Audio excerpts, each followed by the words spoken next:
عن ابی ہریرہ رضی اللہ عنہ قال قال رسول اللہ صلی اللہ علیہ وسلم ان اللہ طیب لا يقبل الا طیبا وان اللہ امر المؤمنین بما امر به المسلمین۔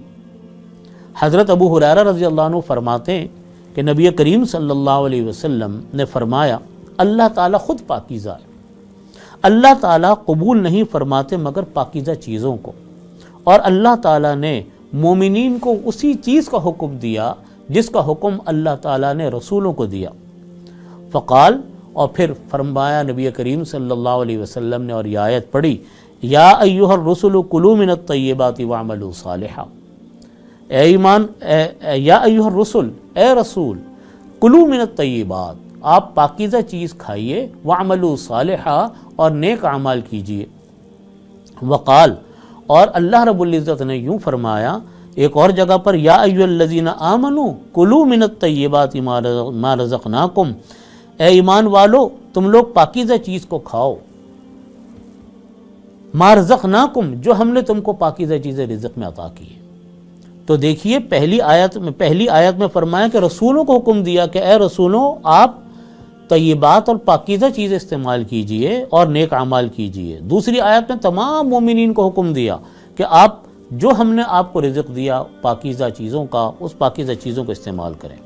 پھر نبی کریم صلی اللہ علیہ وسلم نے ایک آدمی کا ذکر کیا کہ جو انسان ہے مثال کے طور پہ یطیل السفر، لمبے سفر میں ہے، اشعث اغبر، بال اس کے پراگندہ، بکھرے ہوئے بال، غبار آلود، یمد یدیہ الی السماء، اور ہاتھ اٹھا کر دعائیں مانگتا ہے اور کہتا ہے یا رب یا رب، اے اللہ اے اللہ، ومطعمہ حرام ومشربہ حرام وملبسہ حرام وغذی بالحرام فأنی یستجاب لذلک، کہ اس کا کھانا حرام کا، اس کا پینا حرام کا، اس کا لباس حرام کا، اور اس کو حرام مال سے اس کو غذائیں استعمال کر رہا ہے، فَأَنَّا يُسْتَجَابُ لِذَلِكَ، تو کہاں سے اس کی دعاؤں کو قبول کیا جائے گا؟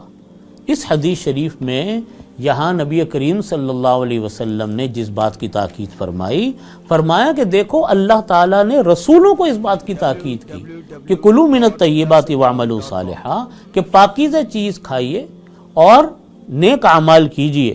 اس کا مطلب یہ ہوا کہ جب انسان پاکیزہ چیزوں کو استعمال کرتا ہے تو پھر اعمال صالحہ کی بھی توفیق ہوتی ہے۔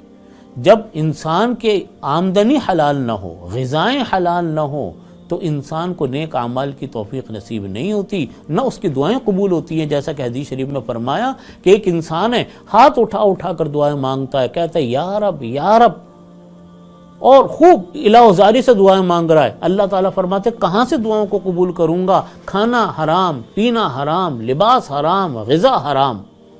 اسی لیے علماء نے لکھا ہے کہ دعاؤں کے دو پر ہوتے ہیں، پر جیسے جہاز کے دو پر ہوتے ہیں نا، پرندوں کے دو پر ہوتے ہیں۔ جہاز کے جب دو پر ہوتے ہیں جہاز پرواز کرتا ہے، پرندوں کے دو پر ہوتے ہیں، پرندے اڑتے ہیں۔ اگر ایک پر پرندوں کا ٹوٹ جائے، جہاز کا ایک پر کٹ جائے، تو کیا جہاز اڑ جائے گا؟ کیا پرندے اڑیں گے؟ پرندے نہیں اڑ سکتے۔ اسی طرح دعاؤں کے بھی دو پر ہوتے ہیں، ایک پر دعا کا ہے اکل حلال، حلال کھانا، اور دوسرا پر ہے دعاؤں کا صدق مقال، سچی بات کرنا، سچ بولتے رہیے، حلال کھاتے رہیے، اللہ تعالیٰ اس انسان کی دعاؤں کو قبول فرماتے ہیں۔ آج ہمارے ہاں لوگ یہ کہتے ہیں کہ صاحب دعائیں قبول نہیں ہوتی۔ آپ دیکھیے سود عام ہے، رشوتیں عام ہے، جھوٹ عام ہے، دھوکہ عام ہے، چاروں طرف حرام کاریاں پھیلی پڑی ہیں، تو بتائیے پھر دعائیں کہاں سے قبول ہوں گی؟ دعاؤں کی قبولیت کی بنیادی شرط کیا ہے؟ کہ رزق حلال ہو۔ آپ دیکھیے اللہ تعالیٰ نے رسولوں کو تاکید فرمائی، کلوا من الطیبات واعملوا صالحا، پاکیزہ چیزیں کھائیے پھر نیک اعمال کرتے رہیے۔ اس لیے دعاؤں کی قبولیت ایک اور جگہ پر حدیث شریف میں فرمایا نبی کریم صلی اللہ علیہ وسلم نے کہ جو انسان ایک درہم بھی سود کا کھاتا ہے تو اللہ تعالیٰ 40 دن تک اس انسان کی دعائیں قبول نہیں فرماتے۔ تو بھائی اس لیے ہم سب لوگوں کو اس بات کا اہتمام کرنا چاہیے کہ بات کریں، سچی کریں، اور جھوٹ نہ بولیں، دھوکہ نہ دیں، اور رزق حلال کھائیں۔ پھر دیکھیے اللہ تعالیٰ کیسے برکتیں آتی ہیں ہمارے ہاں لوگ یہ بہت کہتے ہیں کہ صاحب ہمیں اپنے بچوں کی فکر ہے، بچوں کی لیے کر رہے ہیں۔